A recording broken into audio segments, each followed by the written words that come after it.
ஆன்மீக யதார்த்தம் உங்களை ஒரு உன்னதமான பயணத்திற்கு அழைத்துச் செல்லும். உங்கள் வாழ்க்கை முறையை மாற்றி அமைக்கும் இந்த பயணம் உங்கள் அறிவாற்றலையும் சந்தோஷங்களையும் விரிவாக்கும். இந்த பயணம் ஆன்மீக யதார்த்தம் தியானம் மற்றும் தியான அனுபவங்களை பற்றியதே. இதை காணும் பொழுது மன அமைதியுடன் பாருங்கள். அதன் ஓட்டத்தில் உங்களை ஐக்கியமாக்கி பாருங்கள். ஆராய்ச்சியில் ஈடுபடாதீர்கள். அதற்குள் முற்றிலுமாக இருத்தல் அவசியம். ஏதாவது மாற்று எண்ணங்கள் தோன்றினால் ஒரு ஆழ்ந்த சுவாசம் பெறுங்கள். அதனுடன் இணைத்துக் கொள்ளுங்கள். இது உங்களுக்காகவே.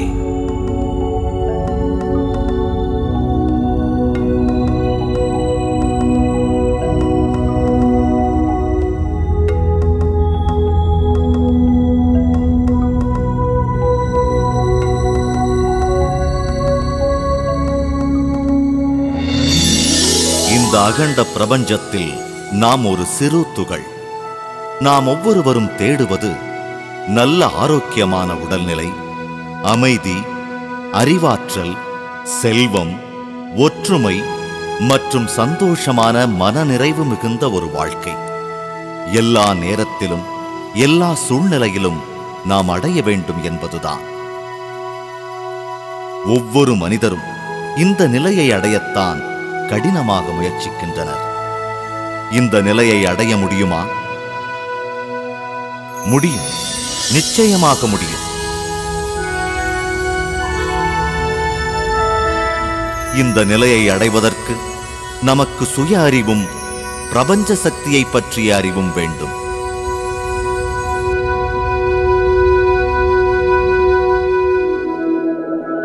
இப்பொழுது நாம் பிரபஞ்ச சக்தியை பற்றி தெரிந்து கொள்வோம்.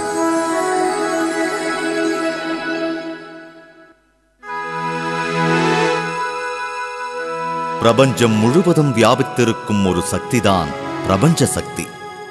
இந்த சக்திதான் பிரபஞ்சத்திற்கும் கிரகங்களுக்கும் மனிதர்களுக்கும் அணுக்களுக்கும் இடையேயான இணைப்பு பாலம் என்று கூறலாம். இந்த சக்திதான் ஒவ்வொன்றுக்கும் இடையேயான இடைவெளியில் நிரம்பியுள்ளது. பிரபஞ்சத்தை வரிசைப்படுத்தி ஒரே சீர்வரிசையில் வைத்திருப்பதும் இந்த சக்திதான். பிரபஞ்ச சக்தி என்பது உயிர் சக்தி. நம் வாழ்க்கையை நெறிமுறைப்படுத்த உதவும் சக்தியும் இதுதான்.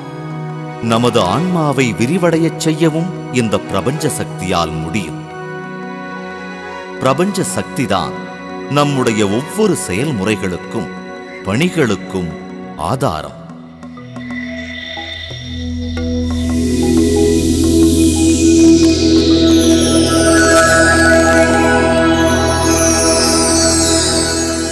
குறைந்த அளவு ஆழ்ந்த உறக்கத்திலும் பூரண அமைதியிலும் இந்த சக்தியை பெறலாம். நமது அன்றாட பணிகளுக்கு இந்த சக்தியைத்தான் பயன்படுத்துகிறோம். பார்ப்பதற்கு, பேசுவதற்கு, கேட்பதற்கு, யோசிப்பதற்கு மற்றும் நம் உடலின் எல்லா செயல்களுக்கும் பிரபஞ்ச சக்தியைத்தான் உபயோகப்படுத்துகிறோம். உறக்கத்தின் பொழுது நமக்கு கிடைக்கும் குறைவான பிரபஞ்ச சக்தி நம்முடைய அன்றாட பணிகளுக்கு போதுமானதாக இல்லை. அதனால்தான் நாம் களைப்படைந்து சோர்வடைந்து ஒருவித பதட்டத்துடன் காணப்படுகிறோம். இதன் காரணமாகத்தான் மனசோர்வு, உடல் உபாதைகள் மற்றும் எல்லாவித நோய்களுக்கும் ஆளாகிறோம். இந்த அவஸ்தைகளிலிருந்து நாம் வெளிவர நமக்கு இன்னும் அதிகமாக பிரபஞ்ச சக்தி தேவைப்படுகிறது.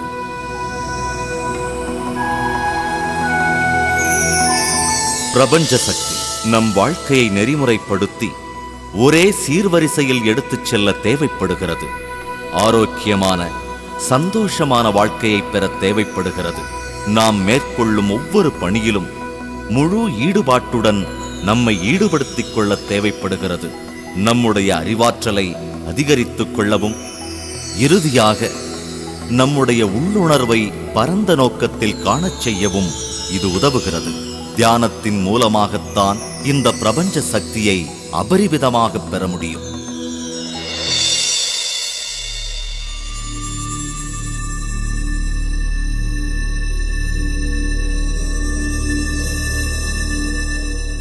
தூக்கம் விழிப்புணர்வற்ற தியானம், தியானம் விழிப்புணர்வான தூக்கம். தூக்கத்தின் பொழுது குறைந்த அளவுதான் பிரபஞ்ச சக்தியை பெற முடிகிறது. தியானத்தில் ஈடுபடும் பொழுது அபரிவிதமான சக்தியை பெற முடியும். இந்த சக்தி நம்முடைய உடல், மனம் மற்றும் அறிவுத்திறனை பல மடங்கு விரிவடையச் செய்கிறது. நம்முடைய 6வது அறிவின் கதவு திறக்கவும் விரிவடையவும் இது உதவுகிறது. தியானத்தின் மூலம் கிடைக்கப்பெறும் அதீதமான சக்தி நம்மை சந்தோஷப்படுத்தும், நம் ஆரோக்கியத்தை அதிகரிக்கும், முழு மன நிறைவுடன் காணப்படுவோம். மேலும் பல சிகரங்களை தொடச் செய்யும். தியானம் என்பது வேறு ஒன்றுமில்லை, விழிப்புணர்வுடன் நமக்குள் நாம் செல்லும் பயணமே தியானம். தியானம் என்பது ஒரு பயணம். தியானத்தின் பொழுது நாம் நம் உடலிலிருந்து மனதிற்கு பயணிப்போம், மனதிலிருந்து அறிவாற்றலுக்கும், அறிவாற்றலிலிருந்து நமக்குள், பின்பு அதையும் தாண்டி. தியானம் மேற்கொள்ள முதலில் நம் உடல் மற்றும் மனம் சம்பந்தப்பட்ட செயல்களை நிறுத்த வேண்டும். அதாவது உடல் அசைவுகளையும், பார்ப்பது, பேசுவது, யோசிப்பது போன்ற செயல்களையும். தியானம் செய்யும் முறையை நாம் தெரிந்து கொள்ளலாம்.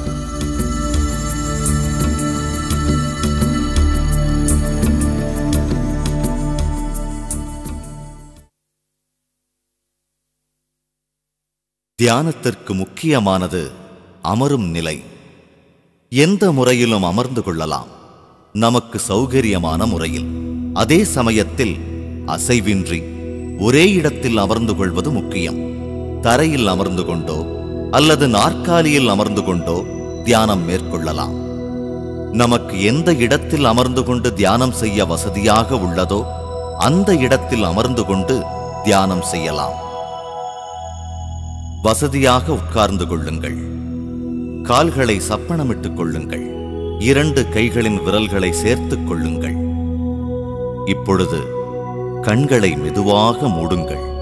அமைதியாக சகஜமாக உட்காருங்கள். உங்கள் முழு உடலையும் லேசாக்கிக் கொள்ளுங்கள். மனதையும் லேசாக்கிக் கொள்ளுங்கள்.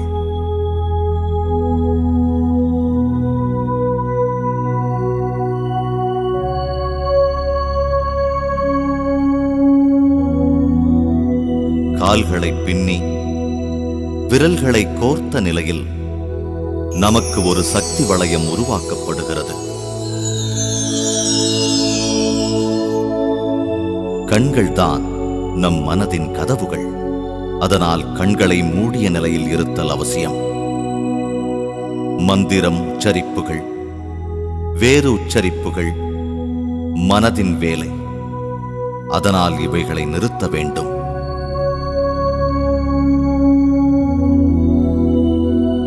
நம்முடைய உடல் முற்றிலும் சகஜ நிலையில் இருக்கும் பொழுது நமது உள்ளுணர்வு அடுத்த நிலைக்கு பயணம் செய்யும்.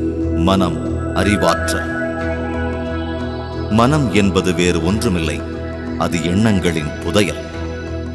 நமது எண்ண ஓட்டங்களுக்கு ஏற்றவாறு எண்ணற்ற கேள்விகள் தெரிந்தோ தெரியாமலோ நமது மனதிற்குள் எழுந்தபடியே இருக்கும்.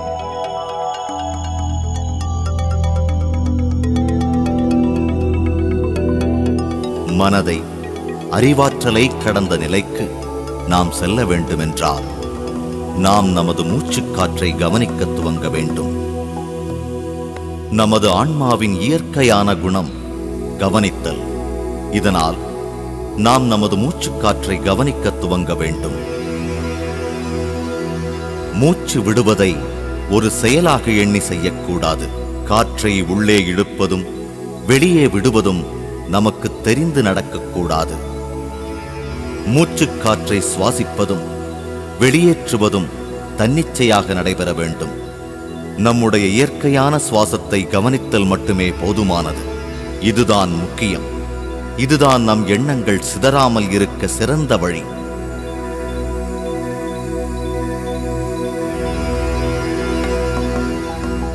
எண்ணங்களுக்கு பின் ஓடாதீர்கள். கேள்விகளுக்கும் சந்தேகங்களுக்கும் எண்ண அலைகளுக்கும் இடம் கொடுக்காதீர்கள். எண்ணங்களை தவிர்த்து விடுங்கள். நம்முடைய சுவாசத்தில் கவனம் செலுத்துங்கள். இயற்கையான சுவாசத்தை மட்டும் கவனத்தில் கொள்ளுங்கள். சுவாசத்துடன் மட்டுமே இருங்கள். அப்பொழுது நமது எண்ண அலைகளின் அளவுகள் குறையும். மெதுவாக நமது சுவாசத்தின் அளவு குறைந்து சிறியதாகிவிடும்.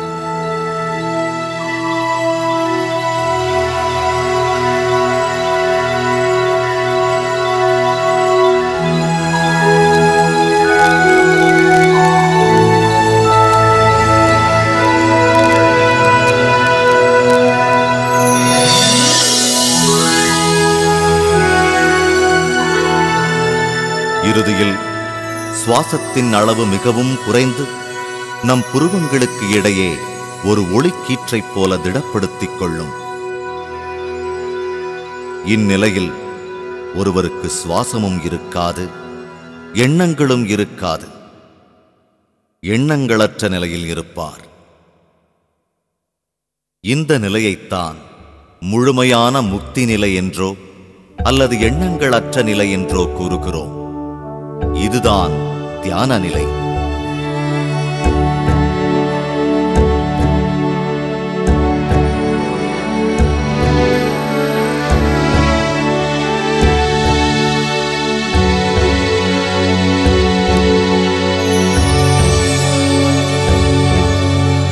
இந்த நிலையில்தான் பிரபஞ்ச சக்தி அருவி போல் நமக்குள் பாயும். தியானம் அதிகமாக செய்வதன் மூலம் நமக்கு பிரபஞ்ச சக்தி அபரிவிதமாக கிடைக்கப் பெறும்.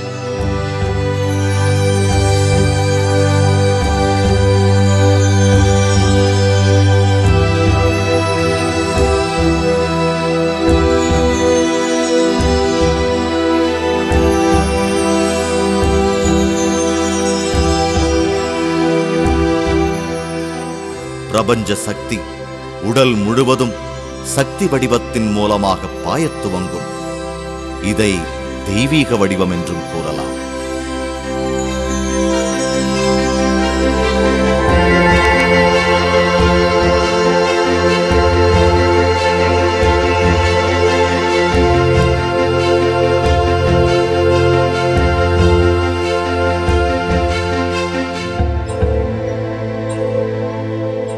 எழுபத்து 2,000 நாடிகள் அல்லது சக்தி குழாய்கள் கொண்டு உடல் முழுவதும் இந்த சக்தி வடிவம் வடிவமைக்கப்படுகிறது. இந்த சக்தி குழாய்கள் அனைத்தும் உச்சந்தலையிலிருந்துதான் தொடங்குகின்றன. இந்த பகுதியை பிரம்மரந்திரம் என்றும் கூறுவர்.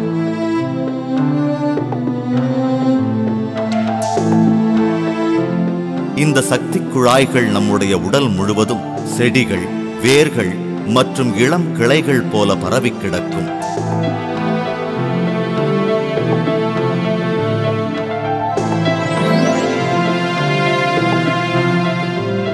சக்தி வடிவம் நம் வாழ்க்கையின் அடிப்படை வடிவம். சக்தி வடிவம்தான் நம்முடைய எல்லா செயல்களுக்கும் மூல காரணம். ஏன், நாம் வாழ்வதற்கும் அதுதான் மூலம். நம்முடைய சக்தி வடிவம் ஆழ்ந்த உறக்கத்திலும் தியானத்திலும் பிரபஞ்ச சக்தியை பெறுகிறது. இந்த சக்தியைத்தான் நமது உடலும் மனமும் தனது அன்றாட பணிகளான பார்ப்பதற்கும், பேசுவதற்கும், கேட்பதற்கும், யோசிப்பதற்கும், மற்ற செயல்களுக்கும் பயன்படுத்திக் கொள்கிறது. இந்த செயல்கள் அனைத்தும் நாம் பெற்றுக்கொள்ளும் பிரபஞ்ச சக்தியின் அடிப்படையில் வைத்துத்தான் நடைபெறுகிறது.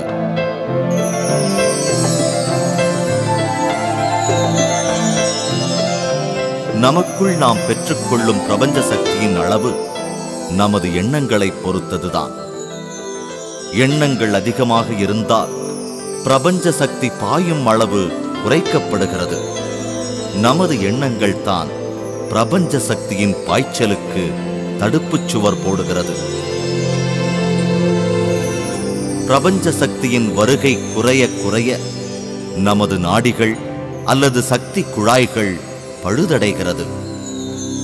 இதன் காரணமாக புலப்படாத வெற்றிடம் நம் சக்தி வடிவத்தில் தோன்றுகிறது. இது நாளடைவில் நம்முடைய உடலில் நோயாக மாறும். மொத்தத்தில் நம்முடைய உடலில் தோன்றும் அனைத்து நோய்களுக்கும் மூல காரணம் நம் உடலில் போதிய அளவு பிரபஞ்ச சக்தி இல்லாததுதான்.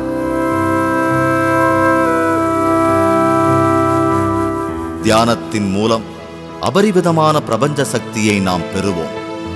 இந்த சக்தி குழாய்கள் மூலம் நம்முடைய சக்தி வடிவம் முழுவதும் பாய்கிறது.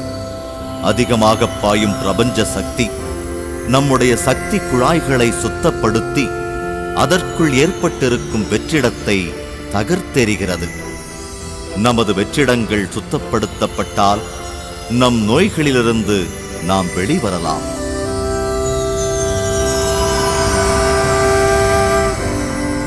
அபரிவிதமான பிரபஞ்ச சக்தி நம் பிரம்மரந்திரத்தில் பாயும் பொழுது நம் தலைப்பகுதியில் ஒரு அழுத்தத்தை உணரலாம், அல்லது நம் உடல் முழுவதும் பாரமாகி விடுகிறது. ஒரு குறிப்பிட்ட பகுதியில் உள்ள சக்தி குழாய்கள் சுத்தப்படுத்தப்படும் பொழுது அந்த குறிப்பிட்ட பகுதியில் ஒருவித அரிப்புத்தன்மையோ வலியோ ஏற்படக்கூடும். சில சமயங்களில் உடலின் பல்வேறு பகுதிகளில் நமக்கு வலி ஏற்படும். இந்த வலிகளுக்கு எந்தவித மருந்தும் எடுத்துக்கொள்ள வேண்டாம். மேலும் அதிகமான தியானம் மேற்கொள்வதன் மூலம் இந்த வலிகள் காணாமல் போகும்.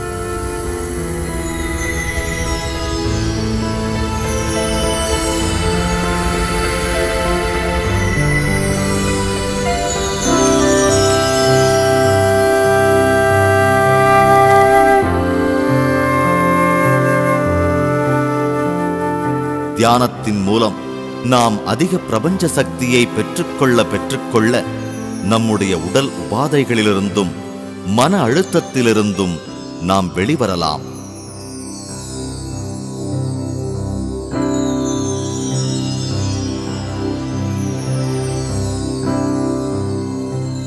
பிரமிடுக்குள் அமர்ந்து தியானித்தால் தியான நிலை 3 மடங்காக பெற முடியும். இப்பொழுது பிரமிட் மற்றும் பிரமிட் சக்தியை பற்றியும் தெரிந்து கொள்ளலாம்.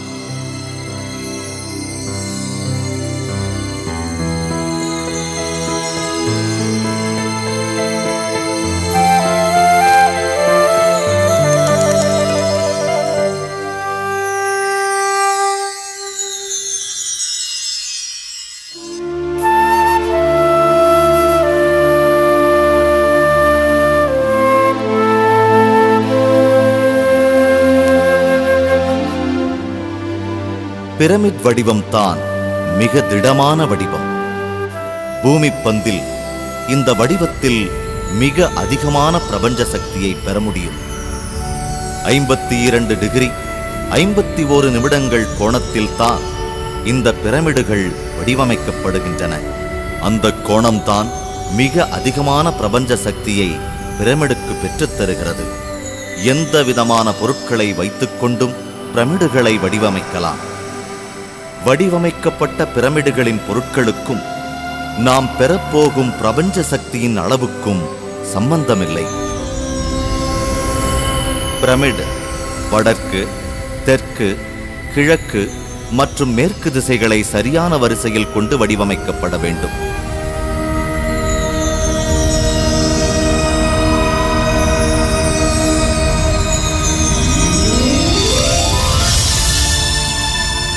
பிரமிட் அடிவாரத்திலிருந்து 3இல் 1 பகுதி மேலிருக்கும் பகுதியில் தான் பிரபஞ்ச சக்தி அளவுக்கு அதிகமாக பாயும். இந்த பகுதியை மன்னர் அறை என்று கூறுவர். அதிகபட்சமான பிரபஞ்ச சக்தி இந்த மன்னர் அறையிலிருந்துதான் கிடைக்கப் பெறும். பின்னர் பிரமிடின் மற்ற பகுதிகளுக்கும் பிரபஞ்ச சக்தி பரவும். ஒரு கிறிஸ்டலை பிரமிடின் உச்ச பகுதியில் பொருத்தினால் உள்ளே பாயும் பிரபஞ்ச சக்தி பல மடங்கு பெருகி பிரமிட் முழுவதும் சீராக பாயும். பிரமிடுக்குள் அமர்ந்து தியானித்தால் தியான நிலை 3 மடங்காக பெற முடியும். பிரமிட் நமக்கு அடுத்த நிலையில் உள்ளவற்றோடு தொடர்பு கொள்ள உதவும். தியானத்தின் எல்லாவித அனுபவங்களையும் பிரமிடுக்குள் தியானித்தால் பெற்றுக்கொள்ள முடியும். நம்முடைய பல வலிகளுக்கு நிவாரணம் கிடைக்கும்.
நாம் இதுவரை பார்த்து வந்ததை மீண்டும் ஒரு முறை அலசுவோம்.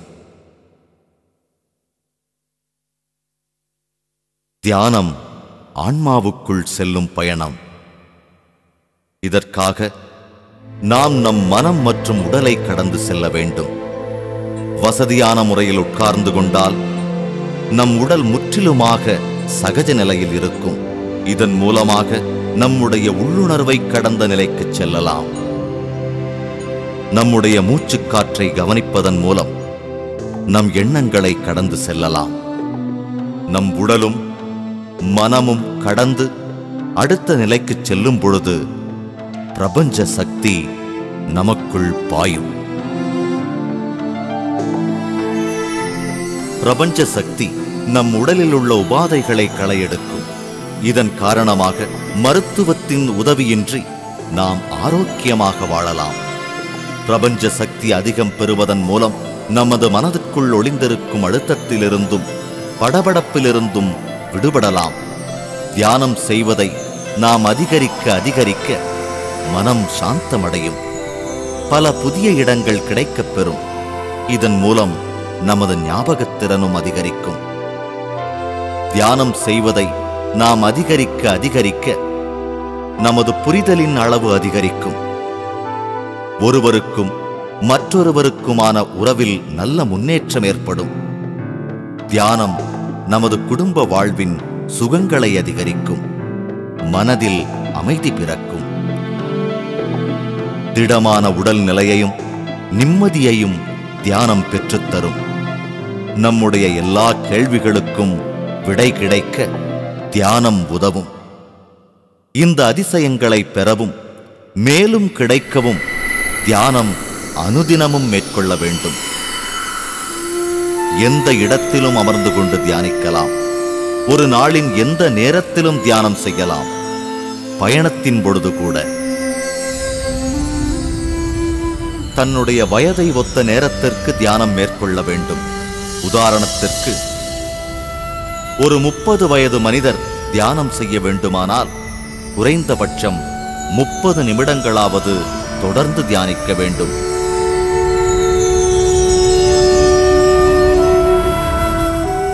தியானம் செய்ய குடும்ப வாழ்க்கையிலிருந்து விலகிட வேண்டும் என்பதெல்லாம் இல்லை. ஒவ்வொருவரும் தியானம் செய்ய வேண்டும். சிறுவர்கள்தான் தியானத்தில் சிறந்தவர்கள். 5 வயதிலிருந்து அவர்கள் தியானம் செய்யலாம்.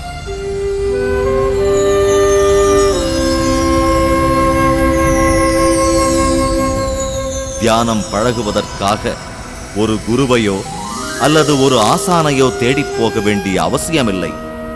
உங்களுக்குள்ளேயே ஒரு குரு, ஒரு ஆசான் வீற்றிருக்கிறார். உங்கள் சுவாசம்தான் உங்கள் குரு. உங்கள் சுவாசம்தான் உங்கள் ஆசான். இது அனைவருக்கும் பொருந்தும்.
தியானம் நாம் நமக்குள் நம் ஆன்மாவுக்குச் செல்லும் பயணம். தியான நிலையைப் பெற நாம் நம் உடல், மனம் இவைகளை கடந்து செல்ல வேண்டும். நம் உடலும் மனமும் கடந்தவுடன் பிரபஞ்ச சக்தி அதிகமாக நம்முள் பாயும். தியானம் செய்வதை நாம் அதிகரிக்க அதிகரிக்க நம் ஆத்ம ஞானம் பெருகும். நாம் இப்பொழுது அறிவு பற்றி தெரிந்து கொள்ளலாம். அறிவு தியானத்தின் மூலம் நமது அறிவாற்றல் விரிவடையும்.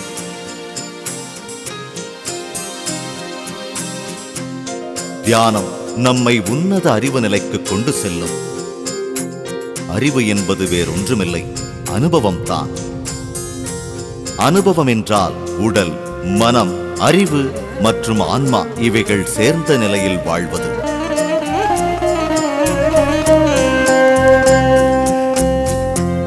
இந்த அதிக சக்தி நாம் மேற்கொள்ளும் செயல்களில் அதிக ஈடுபாட்டை ஏற்படுத்திக் கொடுக்கும். ஈடுபாடு அறிவாற்றலை பெருக்கும்.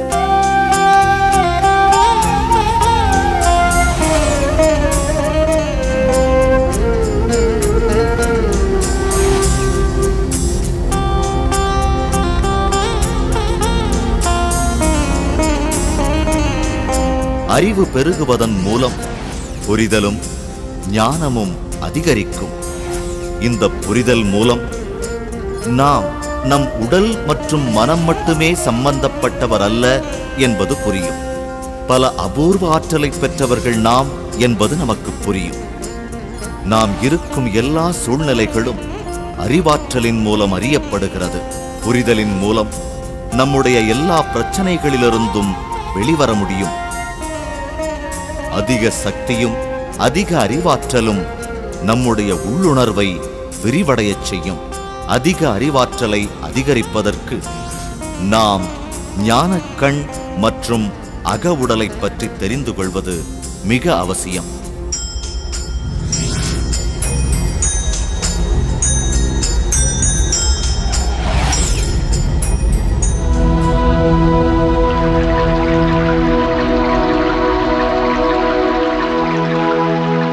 ஆன்மாவின் முக்கிய கருவி ஞானக்கண். அடுத்த நிலையில் உள்ளவற்றை பார்க்கவும், உணரவும், கேட்கவும் இந்த ஞானக்கண் உதவுகிறது.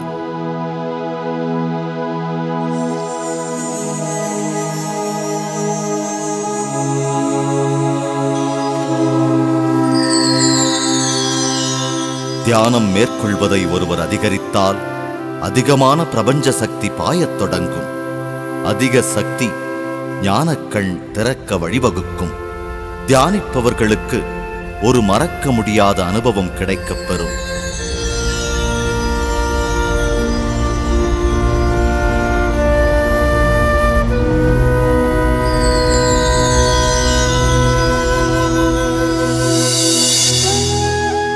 ஞானக்கண் செயல்பட துவங்கும் சமயத்தில் நமது முன் நெற்றிப் பகுதியில் ஒருவித எரிச்சலோ அல்லது யாராவது பிடித்து தள்ளுவதைப் போன்ற உணர்வோ ஏற்படும்.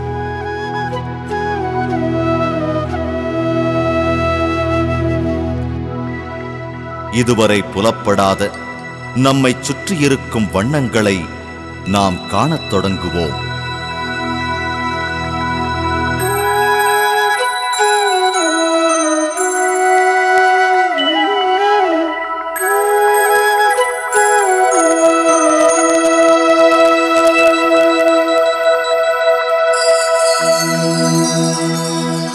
பல முணுமுணுப்புகள் கேட்கத் துவங்கும். காலடி ஓசைகளை கேட்கப் பெறுவோம்.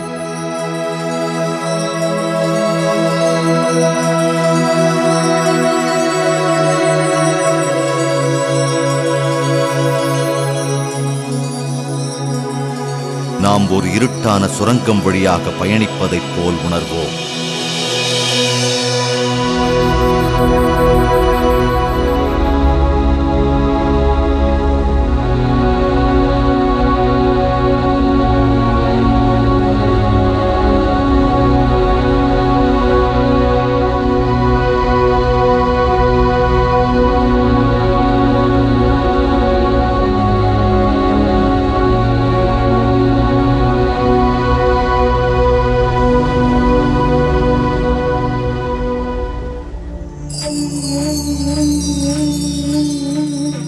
சக்தி வடிவம் போதுமான சக்தியை தியானத்தின் மூலம் பெற்றவுடன் நம் ஞானக்கண் முழு வளர்ச்சியை எட்டும்.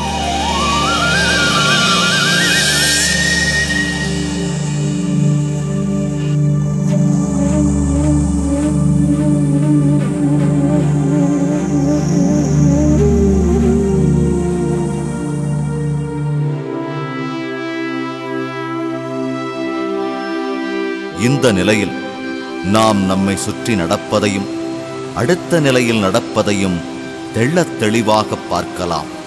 ஞானக்கண் முழுமையாக செயல்படும் நிலையில் நாம் நம் கண்கள் பார்க்கும் விஷயங்களை அதிக தெளிவுடன் காணப்பெறலாம்.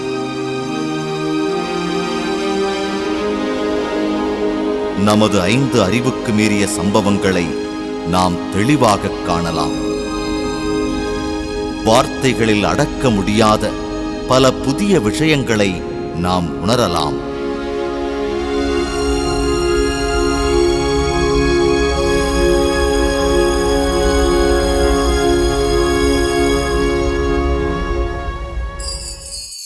நம் ஆன்மாவின் குரலை கேட்கலாம். அடுத்த நிலையில் உள்ள பல ஒலி மற்றும் ஒலி கருவிகளின் ஓசையை கேட்கலாம்.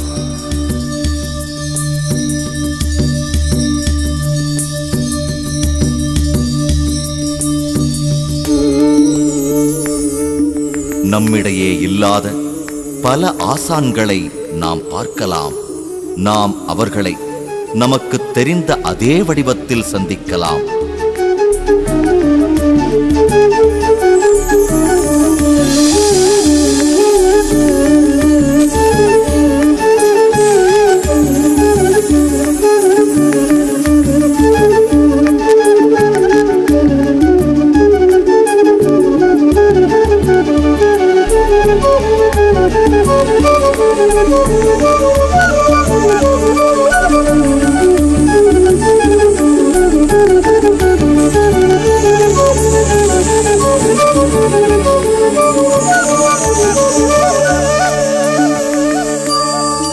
மேலும் தியானத்தின் மூலம் நம் ஆசான்களை ஒரு ஒளிவட்டமாக நாம் காணலாம்.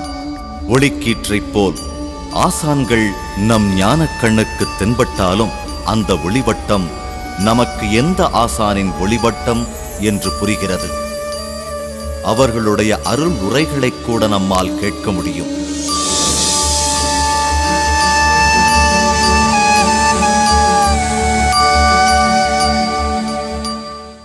நாம் ஒரு சுரங்கத்தில் பயணம் செய்து இறுதியாக ஒளியோடு நம்மை இணைத்துக் கொள்வோம்.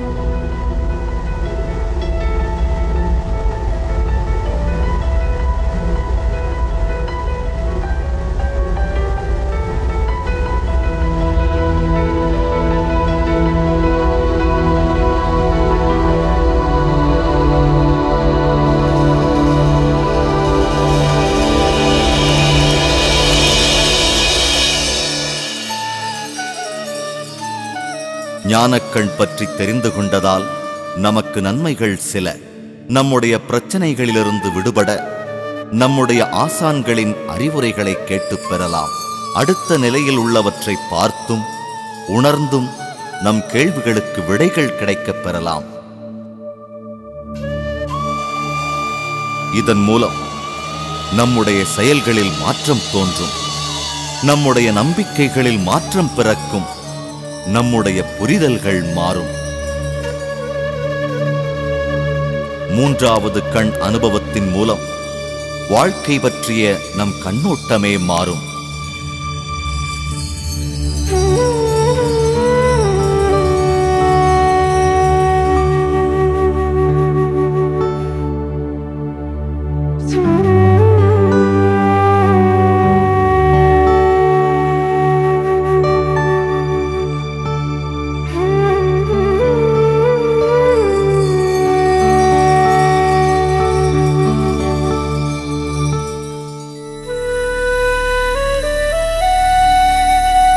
அடுத்ததாக நம்முடைய ஆன்மாவின் அடுத்த கருவியாக விளங்கும் அக உடலை பற்றி பார்ப்போம். அக உடல் என்பது நமது ஆன்மாவை அடுத்த நிலைகளுக்கு எடுத்துச் செல்லும் ஒரு கருவி. புற உடலைப் போல அகவுடலும் நம் ஆன்மாவின் இன்னொரு வடிவம். இயல்பு நிலையில் நம் ஆன்மா நம் உடல் முழுவதிலும் பரவி கிடக்கும். சாதாரணமாக அகவுடல் பயண அனுபவங்களை நாம் விழிப்புணர்வுடன் தூக்கத்தில் செய்வோம். இதை நாம் கனவு என்போம். அகவுடல் பயணத்தை நாம் தியானத்தில் விழிப்புணர்வோடு செய்வோம். அகவுடல் அகண்டம் காலம் இரண்டையும் கடந்து செல்லும் ஆற்றல் பெற்றது. இந்த அகவுடல் பயணங்களை உணர்ந்த பின் பல புதிய பரிமாணங்கள் காணப்பெறலாம்.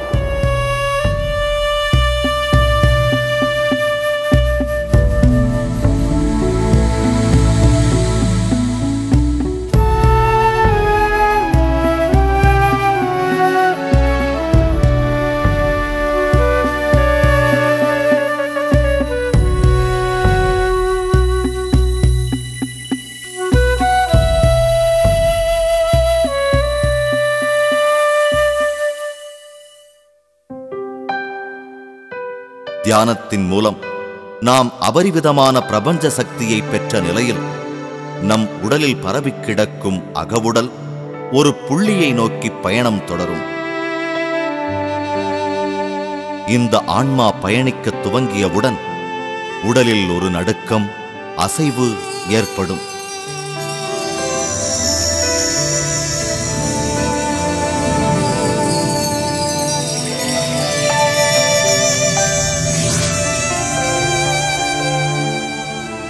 நம்முடைய உடல் பறப்பதைப் போல் உணர்வோம்.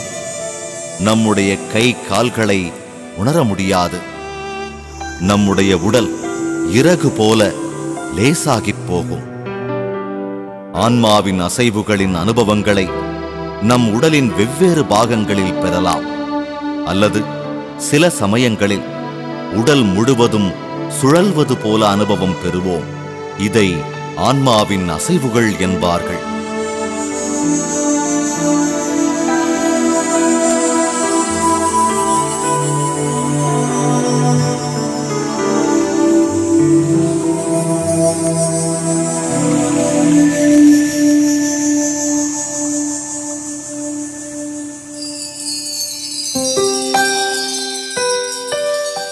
நாம் அதிகமாக தியானிப்பதன் மூலம் அதிகமான பிரபஞ்ச சக்தியை பெறலாம். நம் ஆன்மா அகவுடலாக மாறும் சமயத்தில் நம் உடல் வேகமாக நகரும். சுழற்சியும் அதிகமாக இருக்கும். இந்த அசைவுகளுக்குப் பிறகு இந்த அகவுடல் நம் புற உடலை விட்டு வெளியே வரும். இரண்டிற்கும் இணைப்பு பாலமாக ஒரு வெள்ளிக் கொடி இருக்கும்.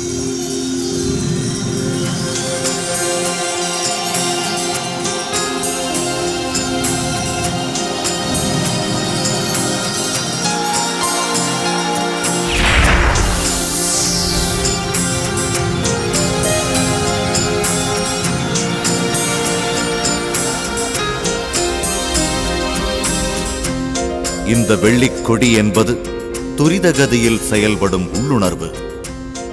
இதுதான் புறவுடலுக்கும் அகவுடலுக்கும் இடையேயான தகவல்களை பரிமாற்றம் செய்ய உதவும்.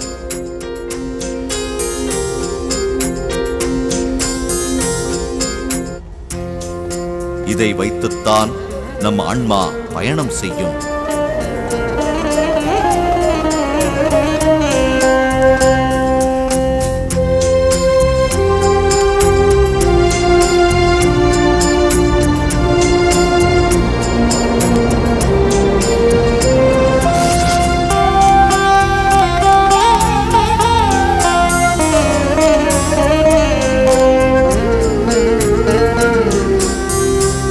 இந்த ஆன்மா பயணத்தின் பொழுது நமது அகவுடல் பல நிலைகளை கடந்து பயணிக்கும்.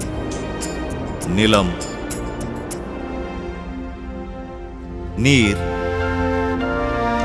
நெருப்பு, காற்று, ஆகாயம்.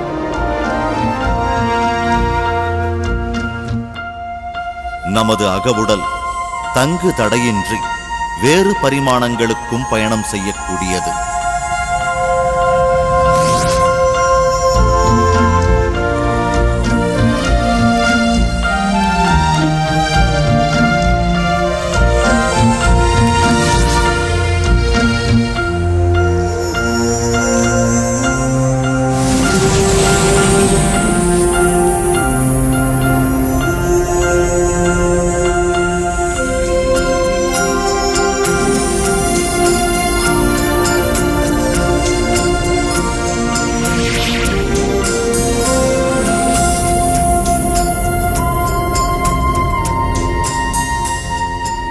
தியானிப்பவர் தம் உடலை விட்டு வெளியே வந்து தம் புற உடலையே காண முடியும்.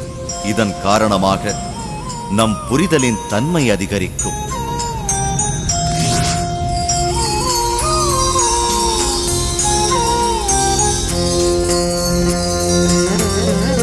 இதன் காரணமாகத்தான் தன் உடல் மற்றும் மனதிற்கு மட்டுமே நாம் சம்பந்தப்பட்டவர்கள் அல்ல என்பது புரியும்.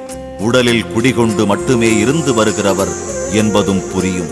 இதுதான் உண்மையான புரிதல். ஆன்மாவின் பயணத்தின் அனுபவத்தை ஒவ்வொருவரும் பெற வேண்டும். இந்த ஆன்மா பயணத்தை அதிகமாக மேற்கொண்டால் நாம் ஏற்படுத்தி வைத்திருக்கும் எல்லைகள் காணாமல் போகும். நாம் எல்லையற்றவர்கள் என்பதும் புரிய வரும். இந்த அனுபவங்களின் மூலமாக நான் என்பது ஆன்மா என்பது தெரிய வரும். நாம் எல்லையற்றவர்கள் என்பதையும் அறிந்து கொள்வோம். வாழ்க்கையின் புதிய பரிமாணங்களையும் நாம் கற்றுக்கொள்வோம்.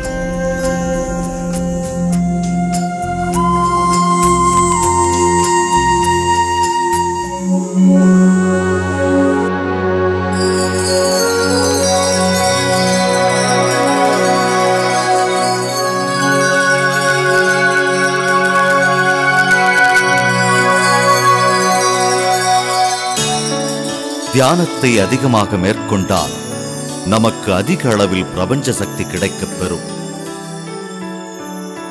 நாம் செய்து கொண்டிருக்கும் பணியில் நம் ஈடுபாட்டை பிரபஞ்ச சக்தி அதிகரிக்கச் செய்யும். நம் உடல், மனம், உள்ளுணர்வு எல்லாமே முழு ஈடுபாட்டுடன் செயல்படத் துவங்கும். நமது சூழ்நிலைகள் நமக்கு முழுமையாக புரியும். புரிதல் என்பது வேறொன்றுமல்ல, நம் அறிவுதான்.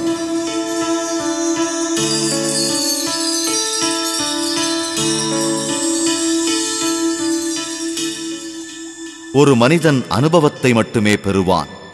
அந்த அனுபவத்தின் மூலம் கிடைக்கப் பெறும் அறிவாற்றலை காணத் தவறிவிடுவான்.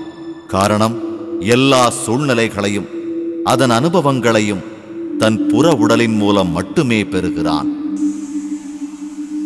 ஆனால் ஒரு தியானிப்பவர் சுழலின் தன்மையை முழுமையாக அறிவார். ஏனென்றால் அவருக்கு தெரியும், தான் உடல் மாத்திரம் அல்ல, ஆனால் உடலில் தங்கியிருக்கிறேன் என்பது. இந்த சூழ்நிலை உருவாவதற்கு காரணம் தன்னை செதுக்கிக் கொள்ளத்தான் என்பது அவருக்கு புரியும். தியானத்தின் மூலம் நமக்கு கிடைக்கும் அனுபவங்களை நம்முடைய அன்றாட வாழ்க்கையில் செயல்படுத்த துவங்கியவுடன் வாழ்க்கையை பற்றிய நம் புரிதலின் தன்மை அதிகரிக்கும். இந்த புரிதல் நமக்கு பல்லாயிரக்கணக்கான கதவுகள் திறப்பதற்கு வழிவகுக்கும். நம் வாழ்வின் புதிய பரிமாணங்களை காணப்பெறலாம். நம் புரிதல், நம் அறிவாற்றல், நம் பார்வை எல்லாமே விரிவடையும். நமது உள்ளுணர்வை நியாயமானதாக்கும். இதன் மூலம் நமக்கு ஞானம் கிடைக்கும்.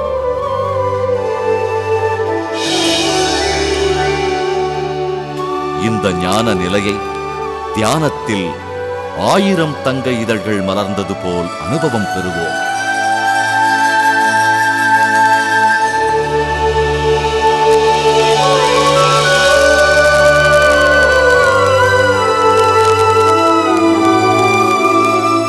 ஒவ்வொரு இதழும் புரிதலின் புதிய பரிமாணம்.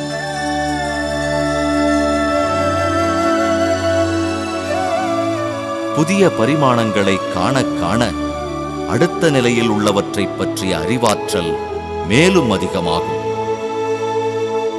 இந்த புரிதலினால் இறப்பு என்பது ஒன்று இல்லை என்றும் நாம் அனைவரும் கடவுளைப் போன்றவர்கள் என்பதும் தெரிய வரும். பிறப்பு என்பது என்ன, இறப்பு என்பது என்ன, இதை பற்றியெல்லாம் நமக்கு புரிய வரும்.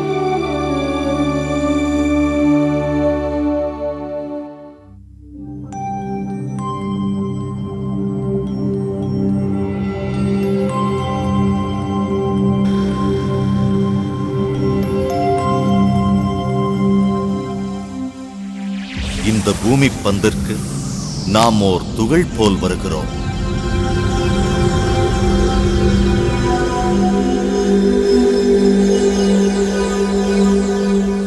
ஒரு மூலத்திலிருந்து வரும் பொழுது நமக்கான ஒரு அகவுடலை வடிவமைத்துத்தான் வருகிறோம். இந்த பூமியில் உன்னத அனுபவங்களை பெறவே நாம் வருகிறோம். இந்த அனுபவங்களை பெற கருவை நாமே தேர்ந்தெடுக்கிறோம். நமது பெற்றோர்களையும் சுற்றுப்புறத்தையும் சூழ்நிலைகளையும் நாமே தேர்வு செய்கிறோம். நம்முடைய முழு வாழ்க்கையின் வடிவத்தையும் நமக்குள் இருக்கும் நாம் அறிவோம்.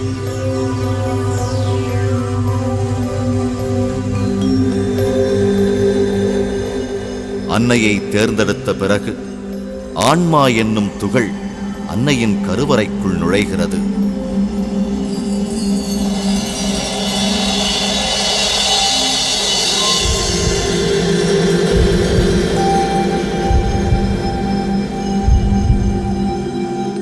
நம் அக உடலில் உள்ள பிரபஞ்ச சக்தியின் அளவை கொண்டு நம் புற உடல் தீர்மானிக்கப்படுகிறது. ஆன்மா அடிக்கடி தன் மூலத்திற்கு பயணம் மேற்கொள்ளும். நாம் பிறக்கும் வரை அன்னையின் உடலை விட்டு வெளியே வந்தவுடன் தான் முதல் முறையாக வெளியில் சுவாசிக்க துவங்குகிறோம். இதைத்தான் பிறப்பு என்கிறோம்.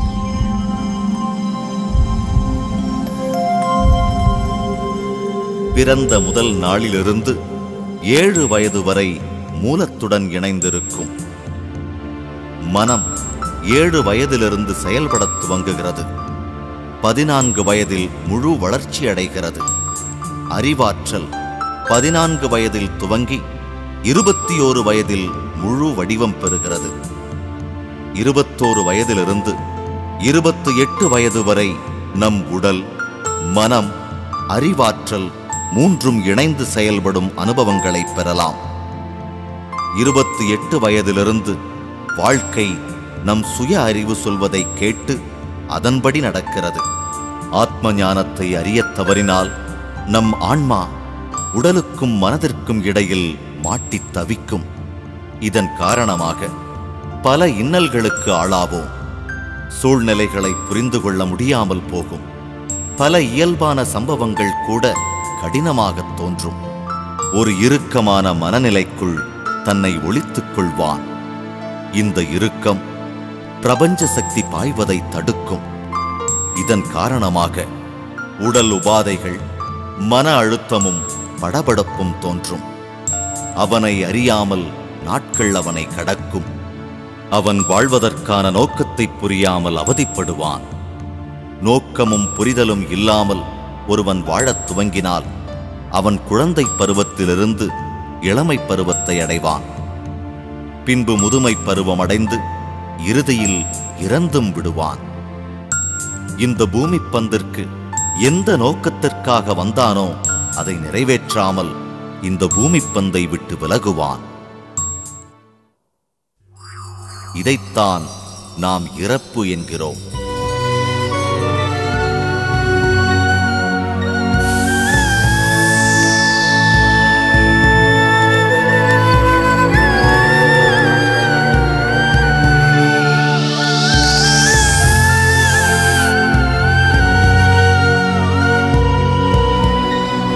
இறந்த பின்னும் இறுக்கமான அவன் மனதும் தவறான புரிதலும் அவன் மீண்டும் மூலத்தை சென்றடைய முடியாமல் தடுக்கும்.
தவறான புரிதலின் காரணமாக அவன் தனக்கான நரகத்தை அவனே உருவாக்கிக் கொள்வான். நரகமோ சொர்க்கமோ தானாக அமைத்துக் கொண்டு கீழ்மட்ட உலகின் ஜீவராசியாகவே இருப்பான்.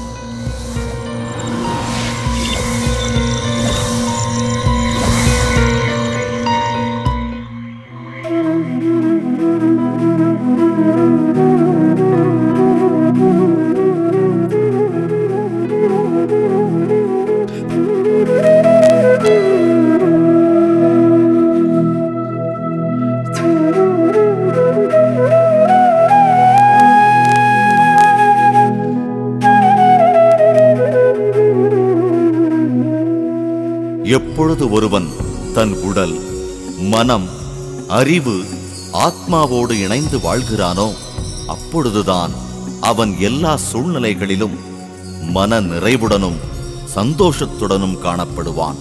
இறந்த பின்னும் அவன் திரிசங்கு நிலையில் வாழமாட்டான். அவன் மூலத்திற்கு திரும்பச் சென்று விடுவான்.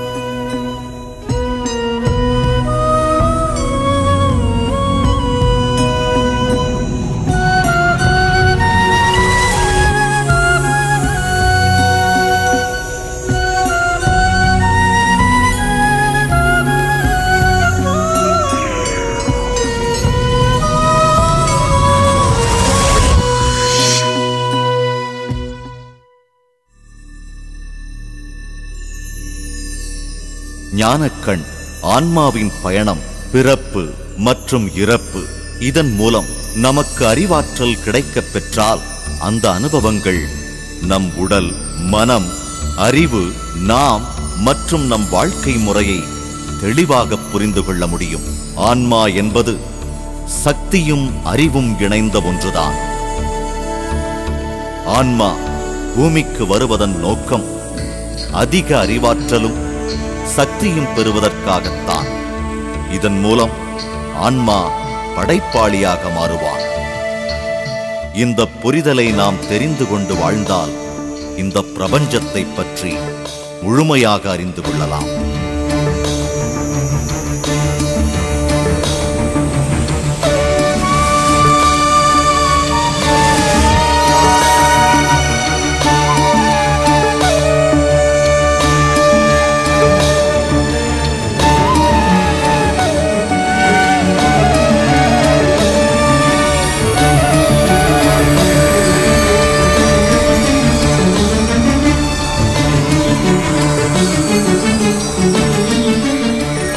இந்த புரிதலினால் ஒருவன் அற்புத படைப்பாளியாகலாம்.